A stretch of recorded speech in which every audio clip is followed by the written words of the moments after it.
Hey everyone, Tim Schofield here, and I am here to do a full review on the Mate 9 from Huawei. And this device will actually get the Amazon Alexa support sometime in Q1. It has not received it yet. I'll do an updated video once that does come. But for now, I've been using this as my daily driver for a good amount of time. Let's go ahead and talk about my thoughts. Now, to begin, I want to talk about design of the Mate 9, and I am very impressed with this. Huawei did a great job, specifically in terms of making it a smaller device, considering the 5.9-inch display, which is very large. However, you'll notice very few bezels, and then in terms of screen to body ratio, you'll see it pretty much is the same body size as the iPhone 7 Plus. However, of course, with a much bigger display than the iPhone 7 Plus. Now, down at the bottom is one speaker grill. The other one has a microphone, USB Type-C. Flipping it over on the side, you have a SIM card slot along with expandable micro SD card storage. On the right side here, you do have your volume rockers along with a power button as well.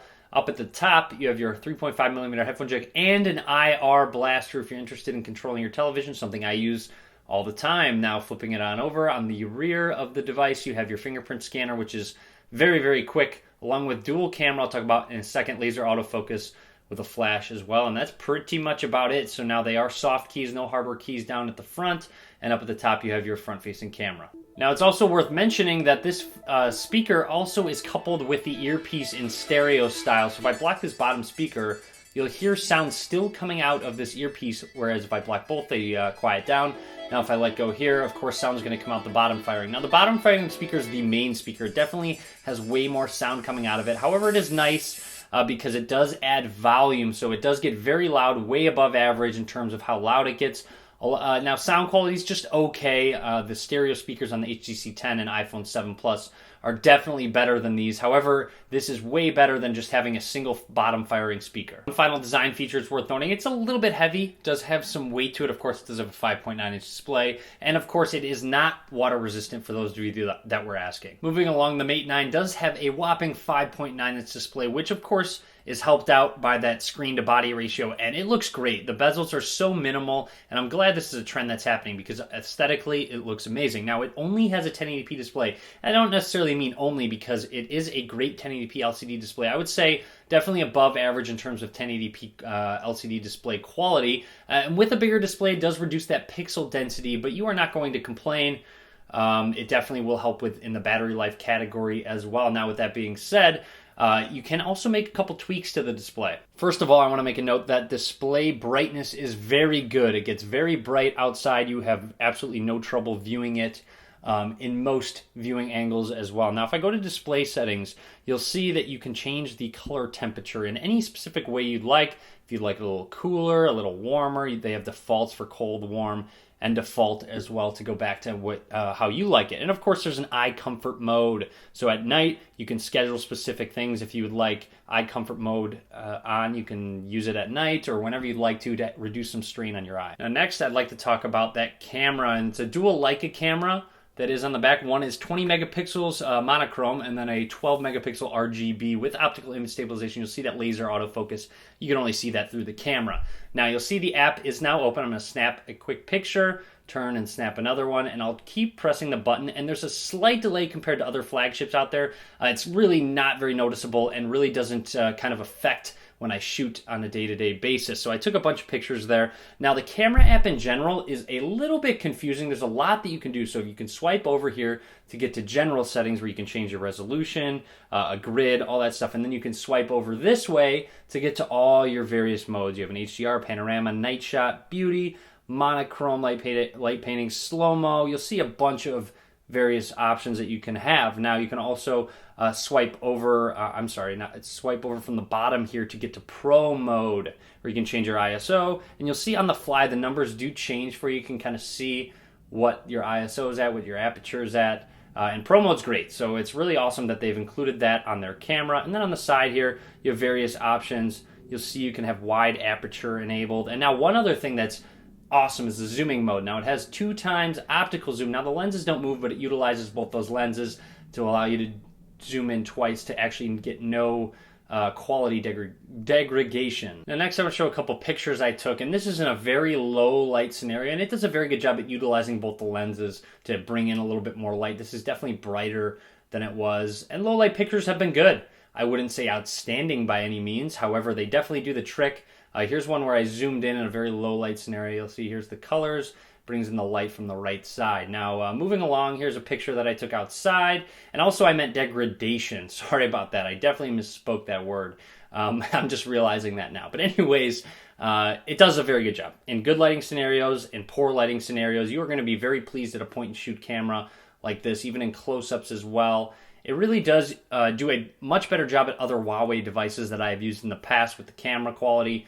And of course, like I said, the app does take a little bit while to get used to, but once you're used to it, you can do a lot of various things with it, specifically in terms of if you'd like to zoom in, which is probably my favorite feature about this device, the 2x zoom when you're further away, or of course, other things with the aperture or your pro mode. Next, very quick, I want to talk about battery, and it has a 4,000 milliamp hour battery coupled with that 1080p display. You get very, very good battery life. I've had no problem getting through the day with it. You'll see 4 hours 48 minutes screen on time, 4 hours 37 minutes, 4 hours 24 minutes, 5 hours 39 minutes.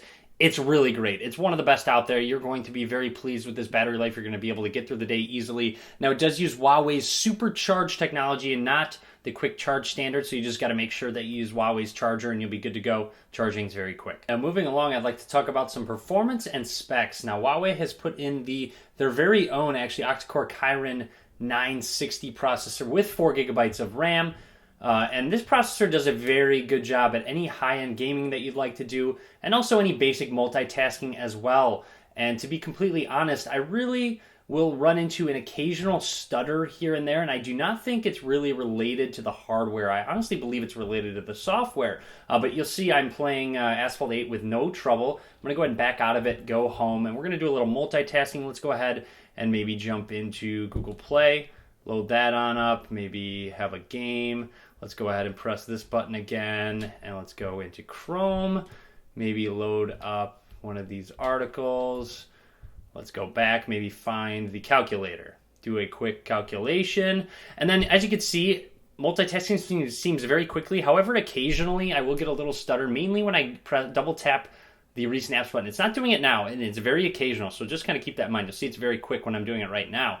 But occasionally it will get delayed just slightly. It's really not that big of a deal, and it is very random. Let's jump back to that game. You'll see it is still in the exact same spot where I left it, and I can continue to game after doing that multitasking. And of course, with Android 7.0 comes multi-window, but let's go ahead and move on to software. Now, the Mate 9 ships with the Android 7.0 Nougat along with their EMUI 5.0 skin, and their EMUI skin has definitely gotten better from before Android 7.0, but it definitely still needs work. For one good thing that it does have an app drawer in their stock default launcher, which I'm using right now. Here is the app drawer, and it's nice that they gave you an option to have either an app drawer or no app drawer with their stock launcher. And of course, it is themed throughout. You'll notice just various things that do not look like stock Android, such as these quick widgets, these settings as well. If I go to About Phone, you'll see EMUI 5.0 Android version 7.0. Can quickly tap on it, and there's Android Nougat. Now, my least favorite part of the software is the lock screen, and it really does need to get fixed. This was the main thing I had a problem with on other devices as well, specifically when you get notifications. So you'll see here, I went ahead and sent myself a text message, and it loads up. You'll see here it is from myself, where I can interact. I can tap on it. You cannot expand notifications at all unless I swipe down, and then I can expand it where I can get to the quick reply, all that good stuff. If I tap on it, I can go to it. But now I want to show you guys something. So I have that notification on my lock screen. If I unlock the phone and go back, it's gone. But yet that notification is still in my notification bar. So it doesn't necessarily show everything that's in your notification drawer. And even when I pull it down, it doesn't bring up that other notification that should be there or let you know that there's a notification there in the upper left-hand corner until you unlock it. So it really bothers me, and it definitely needs to be fixed, and I'm not exactly sure why it's taking Huawei so long to fix the EMUI lock screen. It's also worth noting that there is some bloatware included, including Booking.com. I believe Lyft was on there, but I use Lyft, so it really didn't matter to me that was on there. But that's really about the only bloatware that was really uninstallable, those two apps. So there is a little bit on there, but nothing too crazy. WPS Office, I believe, was on there as well, preloaded. Now let's go ahead and swipe down, and you'll see you do have some quick settings up at the top. Some of them being screen recording. eye comfort floating dock as well. You have a quick flashlight screenshot. So a lot of various ones that you can customize as well. You can kind of drag specific order similar to you can on stock Android, but I'm very glad that they include those. Actually, the way it works is very similar to stock Android. We can use 2 fingers, swipe all the way down to bring all of them, or just swipe down twice as well. And obviously down at the bottom are soft buttons. You can actually change these with navigation key. You can change the specific order, your customization. You can also add a drop down.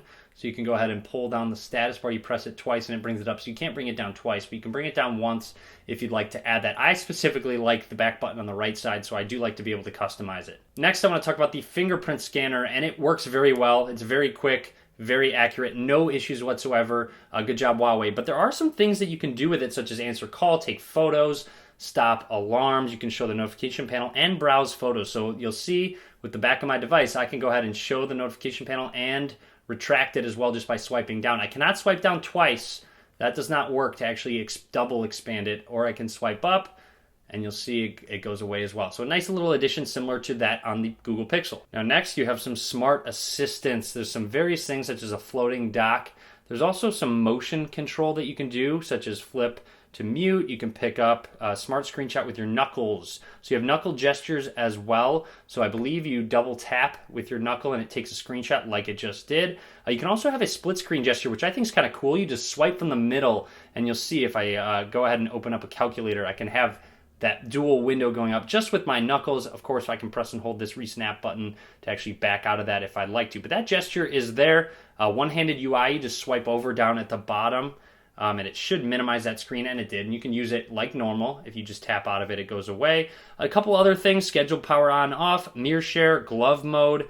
So they do have a lot of other additions to Android with their skin. Now to finish off, I want to give some final thoughts on the Huawei Mate 9.